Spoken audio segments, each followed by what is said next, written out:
Hello mga amiga! Good afternoon, good evening. Kumusta naman kayong lahat? Mga nanay, saka mga tatay, andito naman tayo.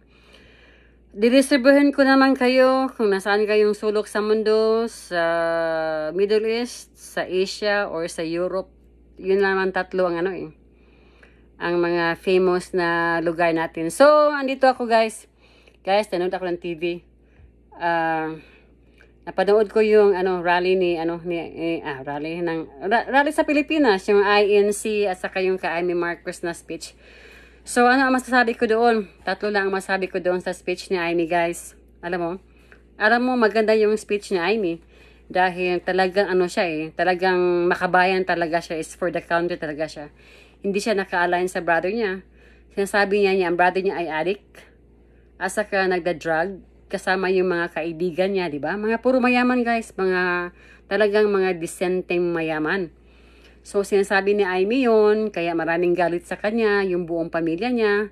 At saka, yung purpose naman talaga ng rally ng INC is for transparency at saka accountability. So, yan ang tinatawag ni Amy yun dahil kailangan talagang merong proof si Marcos na para ipaalam sa publiko na kung gaano ba katotoo yung pagka-drug addict niya.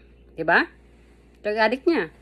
Kung siya ba talaga ang totoong drug addict o yung mga kaibigan niya.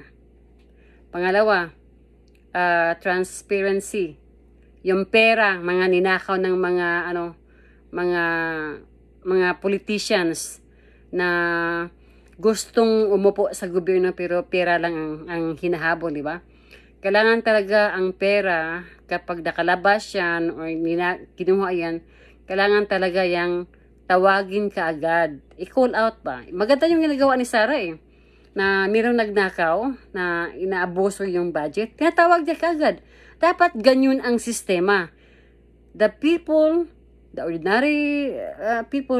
ordinary Filipino, kailangan nilang malaman kung saan napunta ang pera kasi pira nila yun taxes yun At saka meron ding income ang Pilipinas, meron silang source of income somewhere or somewhere there in the Philippines kung ano yung mga income nila like electricity, di ba? Mga renta ng mga property owned by the government. May mga pira dyan Pero bakit lang ang pera na yan ay napunta? Collect lang sila sa mga ordinary people tapos sila yung nagkikinabang sa pera, yung mga mayaman, hindi pwede yan. Ang Pilipinas walang transparency Basta magnakaw na lang. Nakasign sila, ganyan ang papel. Nandoon daw, sekreto pa. Dapat nga call out kagad para malaman naman ng mga tao na mayroong budget, mayroong pera ang Pilipinas. Kung saan napunta, di ba? So yan. Pangatlo, gusto ko yung rally ng INC. Medyo tahimik, peace. Yun talaga ang maganda. Kinu-call out lang nila kung ano ang gusto nilang malaman, yung accountability nga at saka transparency. Transparency dahil nga yun ang problema sa Pilipinas. Kulang mga tao, tagnakaw, walang na preso, walang nahuli pag nanakaw, di ba? Kasi nga nakatago lahat, naka wink-wink. Alam mo yung mga wink-wink? So, gusto ko yung style ni Sara Duterte nga. Call out, pag nagkamali ka, call out. Ipapubliko talaga ka. Tapos, resign. Di ba? Resign to your position. Dahil nagdakaw ka. Yun ang ano yan, guys? Canada style yan, guys. Yan ang Canada style yan Alam mo, 5,000 lang ang magkupit ng politicians. Dahil nga kumakain siya doon. Meron siyang pina-follow up sa field. Yung transportation niya. Nag-spend siya ng pera. Kumakain siya. Hinahanapan ng receipt. Tapos, pag hindi yan nag-fit sa ginagawa niya, sa receipt, kahit 5,000 yan, guys, call out kagad yan.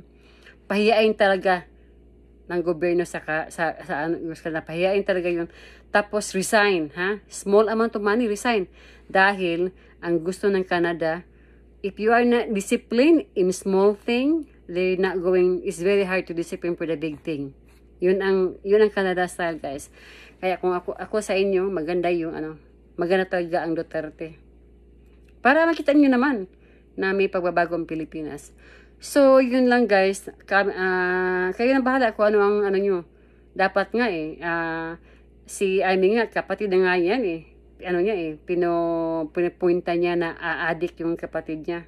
Ha, bilo mo naman, breakfast niya is cocaine, kasama yung mga anak kasaka yung ina.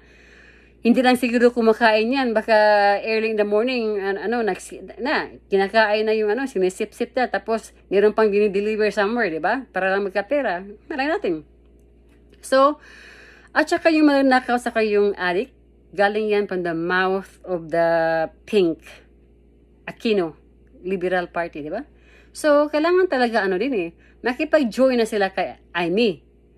Kasi pareho na sila ng motto Pareho sila ng goal para kay BBM. Kasi wala nang pakialam si Amy. Bakit ayaw nilang mag-join? Ayaw nilang mag-join kay Amy. Sinasabi na ni Amy, si Amy na yung nagsasabi, kapatid din niya yun. Dahil nga, ang political strategies ng mga Pink Dilaw ay talagang nabubulok na Yung bang walang katotohanan. Kaya, ang pangit-pangit dahil you have to look back in the 3 decades ago. Tinan mo naman si Marcos Sr. Speak out. Nakikita mo naman yung mga madre at saka yung mga pare nag-holding hands. Talagang naka-black. Si Diwan Marcos to, they kick out Marcos from Malacanang. Imagine that. Galing sa Malacanang ha. Na-kick out siya.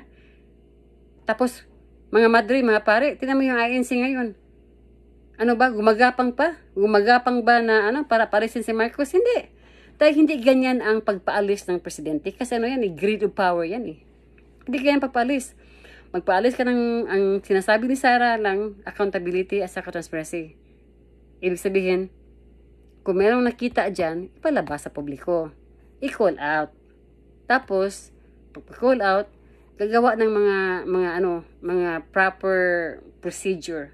Anong gagawin niya? To prove na talagang totoo siyang nagkaganon. Ganyan lang guys, di ba? So, hanggang dito lang mga mama, mga nanay, mga tatay. Nandito naman ako para distribuhin kayo at saka good evening po sa inyong lahat.